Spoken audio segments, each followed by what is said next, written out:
First of all, reflections on the 1-1 draw against Tamworth, first of all.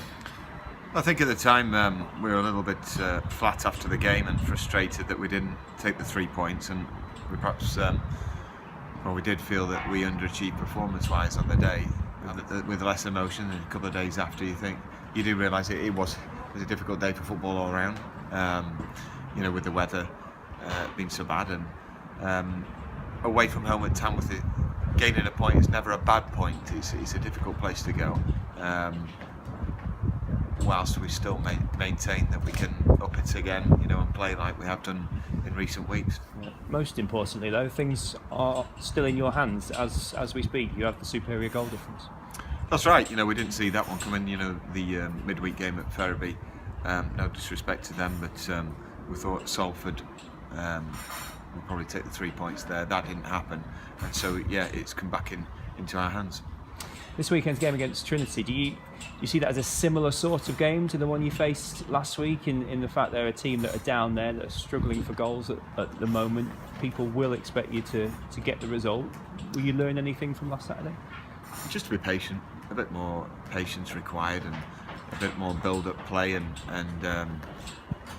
we obviously want to get on the ball and play, but there's times where we'll just have to remain organised, even if we're on the front foot, and just not become frustrated too easily, because Tamworth, they did play for time from 3:05, and but we've got to get used to that, and that's just part and parcel of the game, and we just remain steady with ourselves and don't get too flustered, and just we've got over an hour and a half to get on the ball and enjoy the ball and create chances.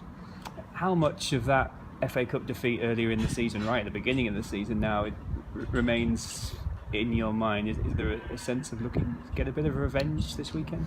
I suppose so. If whenever you lose, you want to put that to bed the next time you play. But it's a long time ago now. It seems ages ago. But I think both sides have moved on. Personnel-wise, and I think at that time, we got done by a couple of set pieces. I think we're bigger and stronger now. But obviously, there's still a threat from corners. We saw that at FC United the other night. I thought they were very unlucky from a corner to have a goal disallowed. So we've got to be strong defensively and be aware of their threats. But I think we're focusing more on ourselves and making sure that we don't underachieve and we stick to the game plan. How well set are you for this season running now? Are all the pieces in place as far as you see it, and is everyone in the shape that you want them to be to give it that last extra push? Yeah, I think so. I think training has been going really well. You've got players who haven't played for several weeks, the likes of Lloyd Kerry, Liam Agnew, Terry Kennedy, who've trained ever so well but can't quite find themselves in the lineup. But they'll be required, there's no doubt about it, the next few weeks, and they've kept themselves in good nick, and they're ready for action, and then they'll be wanting to prove a point as soon as they get the shirt. It's up to those at the minute who've got 1 to 11 to keep them out. And what will happen at the weekend? Will you be keeping an eye on Salford's results at this stage? Do you wait for the final whistle and check how they've done? How closely will you be monitoring things over there? We'll probably know, being honest, we'll probably get told at half-time and full-time. I think if you get to scrutinise it too much within a game, it can distract you. So we've got to be careful on that one, but we're hoping that we can just keep going to the end game, last game of the season, with a lot of excitement to follow.